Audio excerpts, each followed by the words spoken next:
nilai sebuah kehidupan.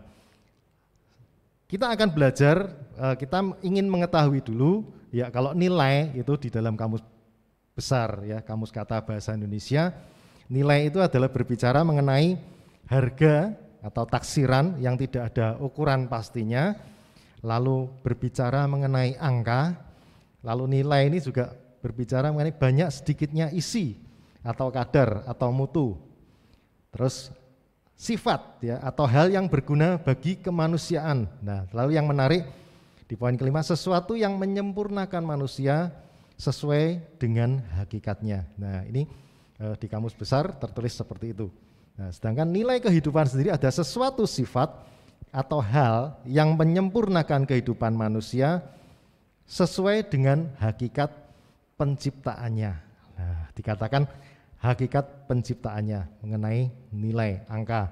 Nah, mungkin biar Bapak Ibu enggak ngantuk ya, saya menunjukkan sedikit. Misalkan di tangan saya ini ada nih angka. Ya, kalau Bapak Ibu waktu kecil pernah bermain ular tangga gitu kan, ngerti ya. Kalau dadu ya, ini dadu ini angka 1. Nah, kalau dibaliknya ini saya punya angka 4 ya, angka 4. Nah, tapi kalau saya balik lagi ini angka 3 ya. Angka 3, 1 2 3. Angka 3. Nah, kalau saya balik lagi dibaliknya yang tadinya angka 4 jadi angka 6 seperti itu. Nah, sebetulnya permainannya tinggal bermain ditutup-tutupi aja, tapi karena orang sudah punya konsep tentang angka, jadi taunya ya ini angka, kalau saya tutupi sini angka 3, dan yang dibaliknya kalau saya tutupi begini angka 4, kalau saya tutup sebelah sini angka 6, tetapi orang nggak ngerti, karena saya balik di sini ternyata angkanya 3, nah dibaliknya lagi angkanya ada 6. Nah, angkanya ada 6. Nah, kalau di sini ada 3, terus dibaliknya ada 6, ternyata dibaliknya lagi ada angka 8. Ya. Nah, ini berbicara mengenai angka. Berbicara mengenai angka, seperti itu. Nah, nilai kehidupan, angka-angka seperti itu ya, nilai kehidupan. Kita baca, ya biar enggak ngantuk ya. Kita baca di Kisah Para Rasul 3 ayat 1 sampai 10. Ya, kita ikuti. Pada suatu hari menjelang waktu sembahyang, yaitu pukul 3 petang, naiklah Petrus dan Yohanes ke bait Allah. Di situ ada seorang laki-laki yang lumpuh sejak lahirnya, sehingga ia harus diusung. Tiap-tiap hari orang itu diletakkan dekat pintu gerbang bait Allah yang bernama Gerbang Indah, untuk meminta sedekah kepada orang yang masuk ke dalam bait Allah. Ketika orang itu melihat bahwa Petrus dan Yohanes hendak masuk ke bait Allah, ia meminta sedekah. Mereka menatap dia dan Petrus berkata, "Lihatlah kepada kami." Lalu orang itu menatap mereka dengan harapan akan mendapat sesuatu dari mereka.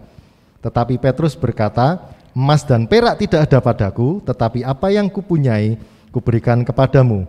Demi nama Yesus Kristus orang Nazaret itu, berjalanlah." Lalu ia memegang tangan kanan orang itu dan membantu dia berdiri. Seketika itu juga kuatlah kaki dan mata kaki orang itu. Ia melonjak berdiri, lalu berjalan kian kemari dan mengikuti mereka ke dalam bait Allah, berjalan dan melompat-lompat serta memuji Allah. Seluruh rakyat itu melihat dia berjalan sambil memuji Allah.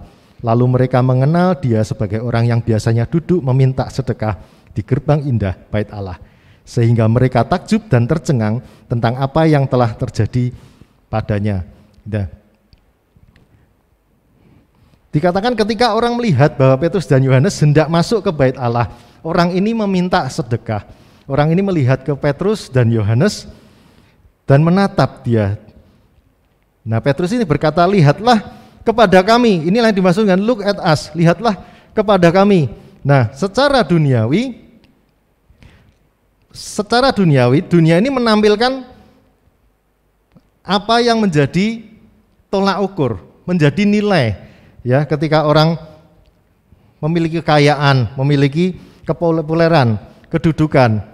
Nah, dunia ini menampilkan pencitraan kemasan yang dilihat dari luar. Apakah ketika Petrus dan Yohanes ngomong ke orang yang duduk di gerbang indah ini, lihatlah kepada kami, look at us, lihatlah pada kami.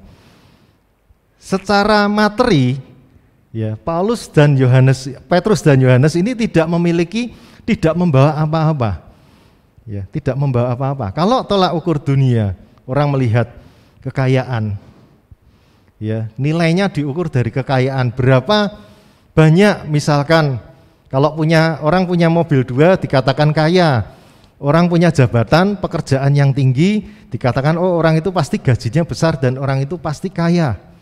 Nah, orang yang terkenal seorang YouTuber misalkan, ini pasti kaya. Tetapi apakah itu nilai tolak ukur yang diberikan di dalam dunia ini untuk orang-orang yang dikatakan memiliki nilai dalam hidupnya? Nah, Petrus berkata, lihatlah kepada kami. Apa ya sih yang ingin ditunjukkan? Apa yang ingin mereka tampilkan? Secara materi mereka memang tidak memiliki apa-apa. Nah, Petrus, dia ingin menunjukkan sesuatu, tapi dia tidak ingin memamerkan sesuatu secara fisik, tidak ingin menampilkan sesuatu secara materi, tetapi Petrus menunjukkan bahwa ada sesuatu yang luar biasa dalam hidupnya, ada roh yang mengubah kehidupannya, apa yang ia miliki, roh yang mengubah hidup Petrus maupun Yohanes menjadi sebuah mahakarya yang luar biasa di dalam Tuhan. Yang ingin ditunjukkan bukan hasilnya secara melulu materi, tetapi apa yang dimiliki oleh mereka, apa yang dimiliki oleh Petrus dan Yohanes, bahwa roh Tuhan Yesus sendiri yang mengubah kehidupan mereka menjadi sebuah mahakarya. Nah, kalau kita berbicara sebuah mahakarya, saya mempunyai gambaran ya, misalkan zaman sekarang orang mengenal dengan smartphone yang mungkin canggih-canggih ya. Mungkin ada sesuatu ketika kalau Anda melihat, Bapak Ibu melihat alat ini ya, orang berpikir alat opo gitu ya, ini apa sih? Nah, nanti mungkin beberapa tahun ke depan orang akan berpikir, ya zaman sekarang kan orang telepon ya, bisa telepon, halo, nah pakai telepon seperti ini. Tapi mungkin 5 tahun ke depan alat ini bisa menjadi alat yang luar biasa, menjadi sebuah alat yang lebih canggih. Ya kalau habis telepon nyampe rumah, oke ya saya mandi dulu, ya masuk ke kamar mandi, dicolokin ke shower, jadi shower ya, jadi shower. Sudah selesai mandi, cabut, telepon lagi, masuk ke kamar, aku kok capek ya, dipencet bisa jadi alat pijetan, pijet, nah, pakai alat ini pijet. Terus yang dipijet badannya belum cukup, ini muka ya juga capek-capek ya, dipencet lagi jadi setrika listrik, setrika wajah, setrika listrik, melonyot semua wajahnya, ya, biar tidak ngantuk, setrika wajah. Habis itu selesai, rambutnya kok masih basah ya, dirubah lagi, dibaliknya dipencet jadi hair dryer, ya, terus kering ya, jadi hair dryer. Nah, tapi ada juga yang mungkin ibu-ibu zaman sekarang ya, di dapur karena habis telepon, aku tak ngulek lombok dulu ya, sambil buat ngulek lombok ya, multifungsi ya, multifungsi. Itu seperti itu, mahakarya, jadi sebuah masterpiece. Nah, tapi apakah seperti itu yang diterima oleh Petrus dan Yohanes? Dia menyatakan bahwa apa yang diterimanya, yang ada dalam hidupnya, sebuah roh yang luar biasa, Tuhan Yesus sendiri yang mengubah kehidupannya menjadi sebuah mahakarya atau masterpiece. Dikatakan di Kejadian 1 ayat 26 sampai 27. Berfirmanlah Allah, baiklah kita menjadikan manusia menurut gambar dan rupa kita, supaya mereka berkuasa atas ikan-ikan di laut dan burung-burung di udara, dan atas ternak, dan atas seluruh bumi, dan atas segala binatang melata yang merayap di bumi. Maka Allah menciptakan manusia itu menurut gambarnya. Menurut gambar Allah diciptakannya dia, laki-laki dan perempuan diciptakannya mereka. Inilah masterpiece yang Tuhan ciptakan menurut peta dan teladan dari Allah sendiri, diciptakan, dikopikan ke dalam hidup kita, menjadi diri kita, ya. Ini adalah menurut cetak birunya yang Tuhan berikan dalam hidup kita. Katakan, the most important thing in life is not only seen by humans, but also seen by God. Yang terpenting dari sebuah kehidupan bukan hanya dilihat oleh manusia, tetapi juga dilihat oleh Tuhan. Berapa banyak orang kehidupan di hari-hari ini ya mengutamakan penampilan agar dilihat oleh sesamanya. Wow, seperti saat-saat di medsos, orang membuat sesuatu yang viral seperti itu. Nah, bukan ini yang dimaksud, tetapi yang dilihat oleh Tuhan, bukan tolak ukur dunia tadi, kekayaan atau jabatan atau apa, tetapi yang diinginkan oleh Tuhan, yang terpenting dalam sebuah kehidupan, nilainya adalah juga dilihat oleh Tuhan. Dikatakan di 1 Samuel 16 ayat 7 sebuah cerita, tetapi berfirmanlah Tuhan kepada Samuel, janganlah pandang parasnya atau perawakan yang tinggi, sebab aku telah menolaknya. Bukan yang dilihat manusia yang dilihat Allah. Manusia melihat apa yang di depan mata, tetapi Tuhan melihat hati. Ya, ketika Saul ditolak, Raja Saul ditolak oleh Allah, dikatakan, aku tidak melihat parasnya, aku tidak melihat perawakannya yang tinggi, gagahnya tidak aku lihat, tetapi Tuhan melihat hati. Seberapa banyak dari kita saat ini yang memperdulikan hidup kita, hati kita, rohani kita saat-saat ini.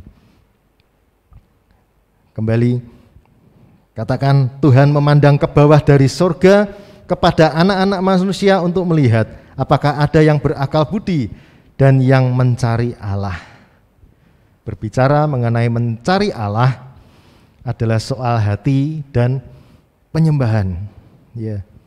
Bukan seberapa sering kita mendengarkan lagu-lagu rohani, berapa banyak khotbah yang kita dengarkan, berapa sering kita menyanyikan lagu-lagu rohani, bahkan berapa sering absenmu tidak bolong setiap hari Minggu di gereja, ataukah berapa rajin ya hidup Anda melayani Tuhan. Tetapi yang Tuhan cari adalah orang-orang yang mau, bukan sekedar hadir, tetapi menaruh Tuhan itu di tempat yang utama dalam hatinya. Ya, kalau dulu orang mau ke gereja, itu ya misalkan mau berangkat ke gereja, nah terus ada iblis ini yang mengganggu, waduh banyak bocor, baru dinaiki banyak bocor. Nah, terus ada lagi mau berangkat ke gereja pagi, bangunnya kesiangan. Nah, akhirnya enggak ke gereja. Tapi sekarang ini siklusnya enggak seperti itu. Ya, kalau mau ke gereja, si iblis biarin aja, biar rajin ke gereja. Wes biar berangkat rajin ke gereja. Lancar rajin ke gereja. Tapi setelah sampai di gereja, ya duduk ngikuti ibadah. Ngikuti ibadah mungkin sekedar hanya mengikuti, lama-lama jadi penonton. Nah, kalau sudah jadi penonton, wah enak di gereja itu. Aku enak di sana, enggak dikejar-kejar suruh ikut iGrow, ya pendidikan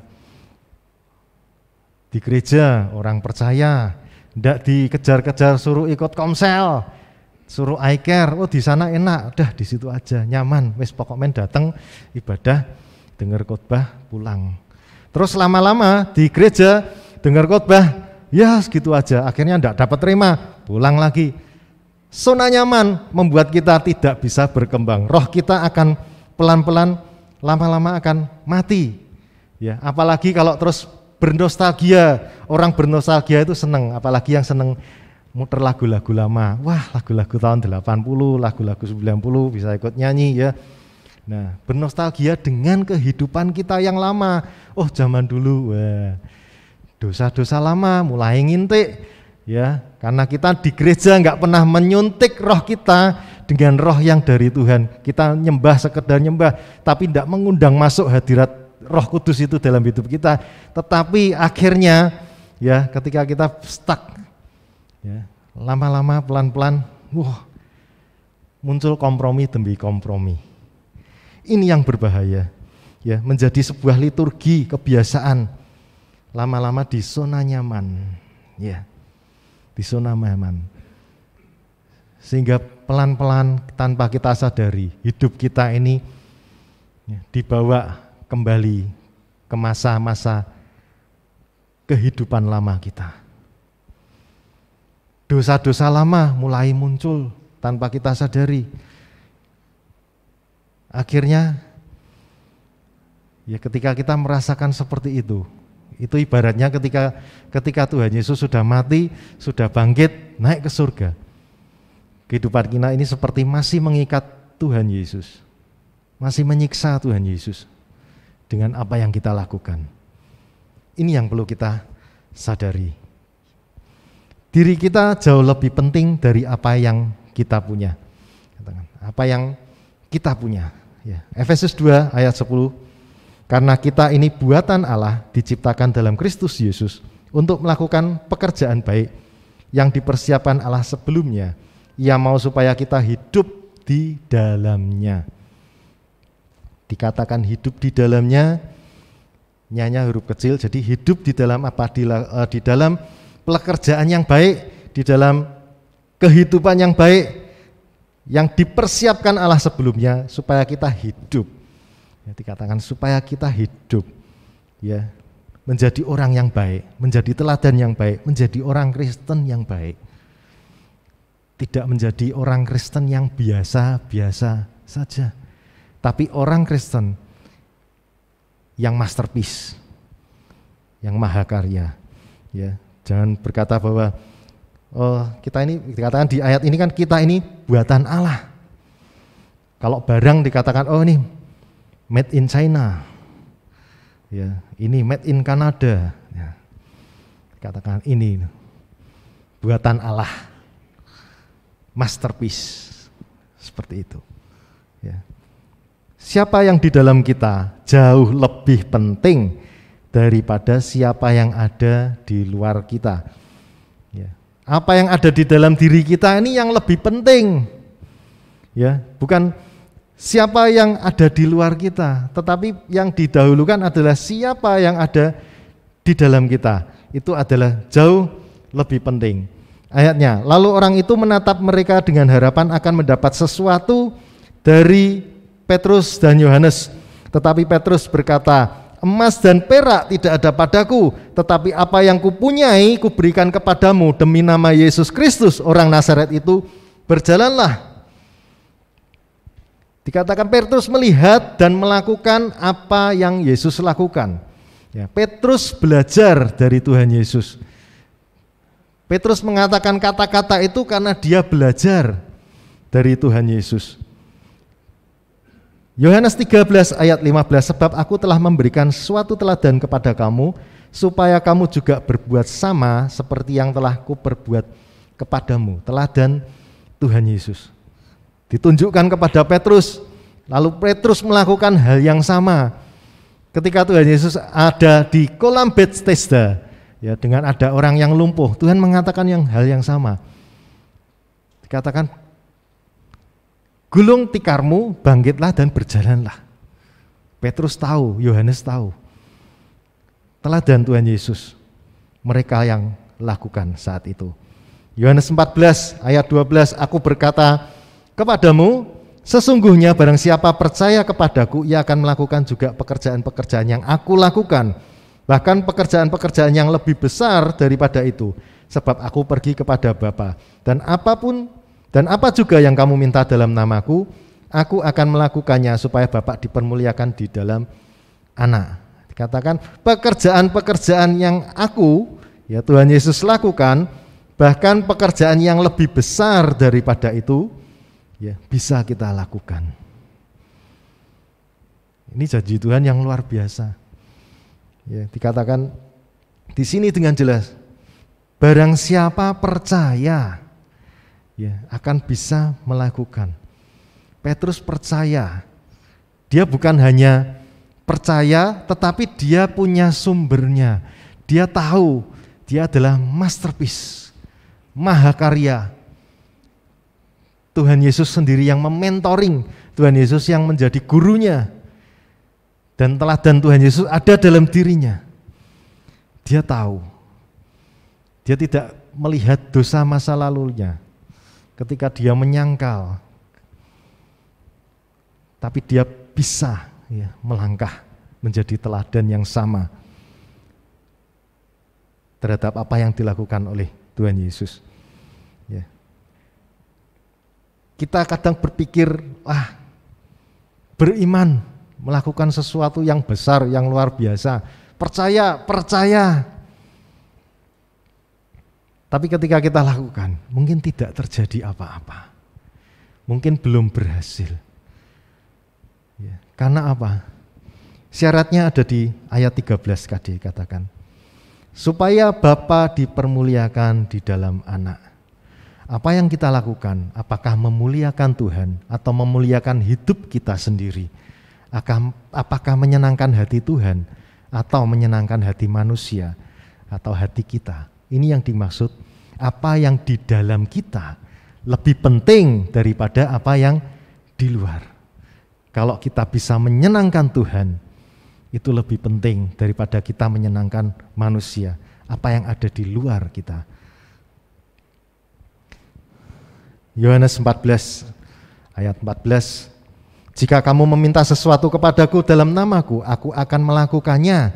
Jika kamu mengasihi aku akan menuruti segala perintahku. Kamu akan menuruti segala perintahku. Aku akan meminta kepada Bapa dan ia akan memberikan kepadamu seorang penolong yang lain, supaya ia menyertai kamu selama-lamanya, yaitu Roh kebenaran. Dunia tidak dapat menerima dia, sebab dunia tidak melihat dia dan tidak mengenal dia, tetapi kamu mengenal dia, sebab ia menyertai kamu dan akan diam di dalam kamu. Ini yang dimaksud di dalam kita, tinggal di dalam kehidupan kita. Petrus dan Yohanes paham betul ayat 14 ini. Dan mereka berkata, demi nama Yesus Kristus, berjalanlah.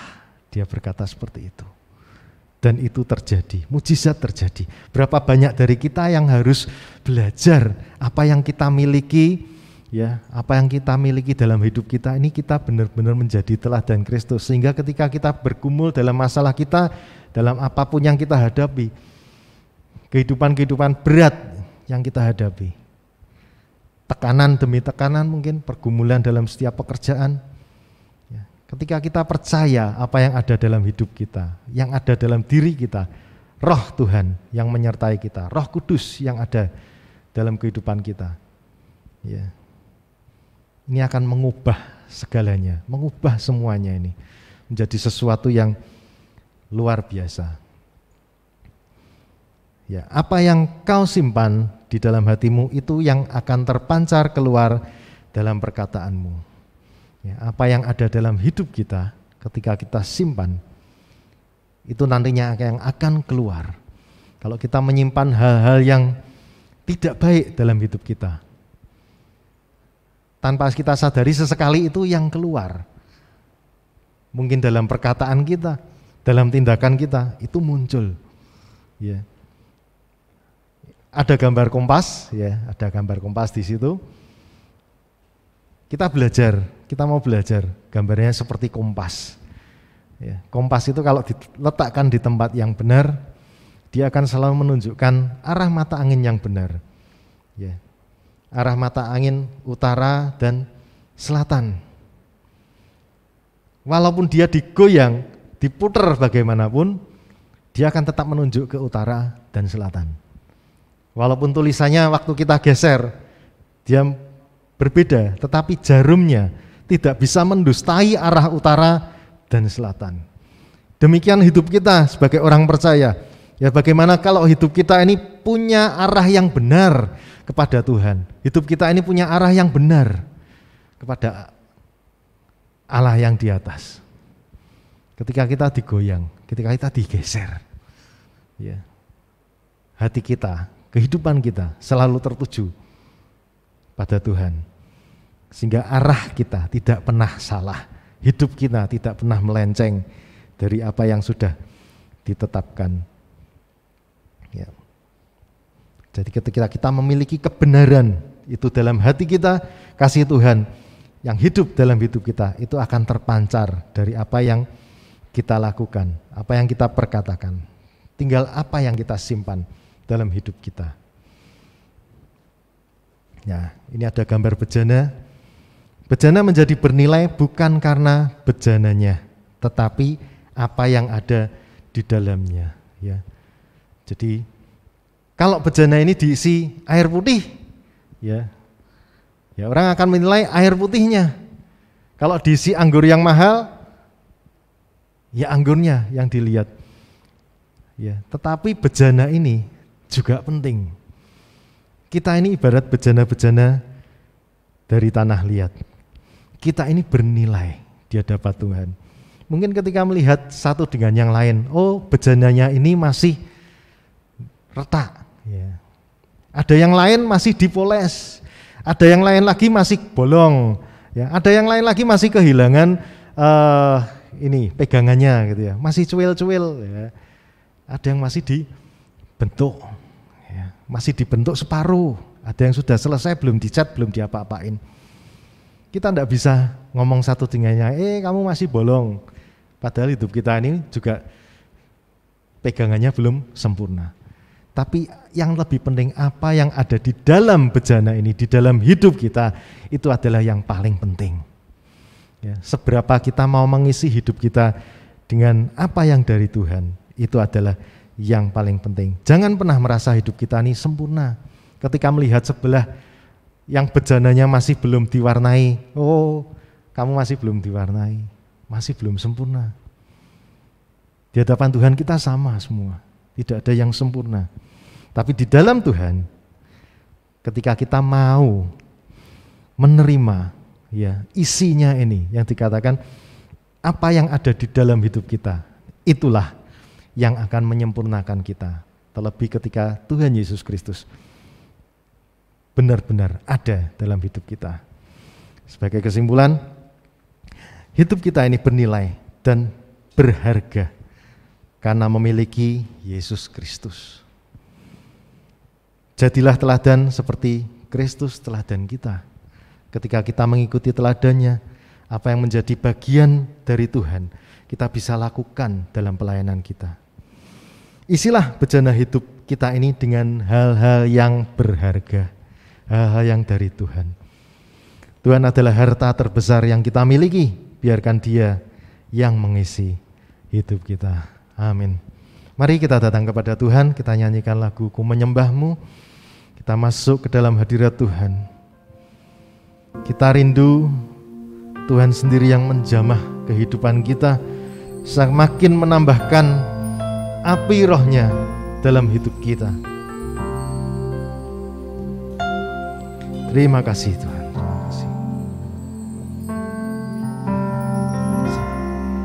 Yes. Saat ku berdiam,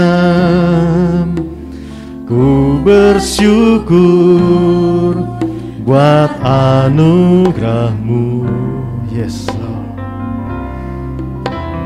Kini ku sadari semua dosaku telah diampuni. Saya undang Bapak Ibu Jemaat boleh bangkit berdiri.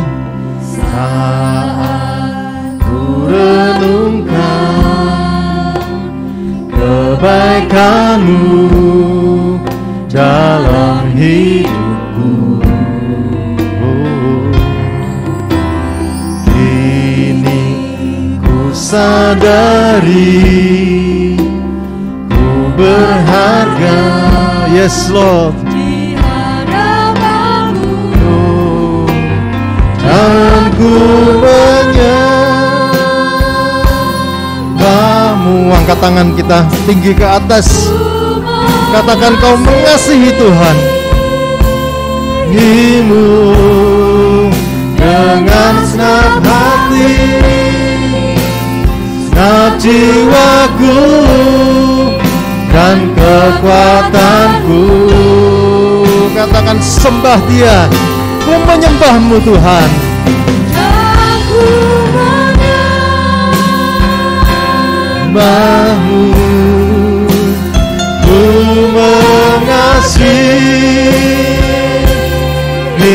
dengan segenap hatimu, katakan dengan segenap jiwamu,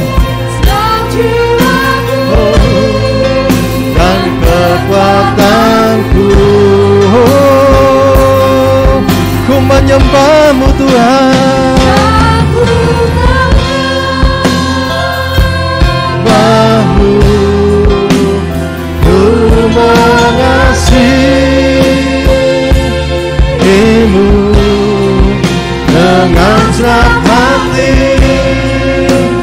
dan jiwaku dan kekuatanku. Sekali lagi ku menyembahmu Tuhan. Oh, dan ku menyembahmu, ku mengasihimu dengan segenap hati dan jiwaku dan kekuatanku. Oh, ku menyembahmu Tuhan, ku menyembahmu. Oh, ku menyembahmu. Haleluya. Oh, mari kita sembah Tuhan. Berikan yang terbaik dari penyembahanmu padanya. Menaikkan pujian penyembahan yang terbaik pada Tuhan. Hirama lama lama siki. Oh, haleluya. Oh, haleluya. Kau luar biasa Tuhan. Kau yang kuasa. Dialah setiap kehidupan kami, menjadikan nilai-nilai kehidupan kami, nilai-nilai yang benar di hadapan-Mu Tuhan. Dialah hidup kami Tuhan, selalu membawa Roh-Mu di dalam setiap apa yang kami lakukan. Biar hidup kami menjadi terang-Mu, teladan-Mu hidup dalam kehidupan kami Tuhan. Teladan-Mu boleh kami nyatakan Tuhan di dalam setiap kehidupan kami, menjadikan nilai kehidupan kami, nilai-nilai yang luar biasa di dalam Engkau. Rama lama lama sikira na na na na na na na na na na. Oh, haleluya. Sikara na na mase. Oh, rama la la la mase. Haleluya. Oh,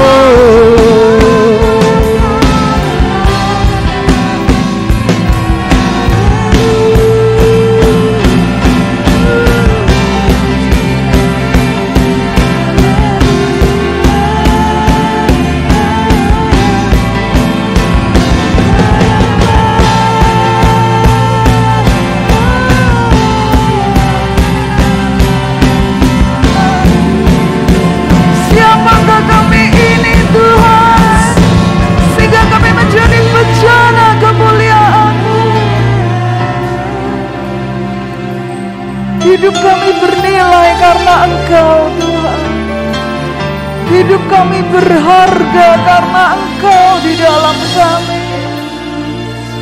Bersama-Mu kami akan melakukan perbuatan-perbuatan yang besar. Bersama-Mu Engkau akan membawa kami dari kemuliaan kepada kemuliaan. Kami mau berjalan bersama-Mu Tuhan. Kami mau melangkah bersama-Mu Tuhan. Engkau yang akan membuat hidup kami semakin indah, semakin mulia, semakin bernilai. Karena Engkau Tuhan. Terima kasih Tuhan, terima kasih. Mari sidang jemaat kita sama-sama mengangkat tangan kita untuk menerima berkat dari Tuhan. Sidang jemaat yang dikasihi Tuhan, jika engkau sungguh-sungguh mendengarkan suara Tuhan Allahmu dan tekun melakukannya, maka diberkatilah imanmu, kasihmu, pelayananmu, keluargamu, kesehatanmu, pekerjaanmu, dan studimu, dengan membawa segala berkat dan sukacita surgawi Tuhan memberkati dan melindungi engkau. Tuhan menghadapkan wajahnya kepadamu dan memberi engkau kasih karunia. Tuhan menyinari engkau dengan wajahnya dan beri engkau damai sejahtera. Damai sejahtera Allah yang melampaui segala akal akan menguasai hati dan pikiranmu. Berkat dari Allah Bapa, cinta kasih dari Tuhan Yesus Kristus, serta persekutuan dengan Allah Roh Kudus akan senantiasa menyertai kita mulai hari ini, setiap hari sampai Maranatha, Tuhan datang yang kedua kali. Semua kita yang percaya katakan amin.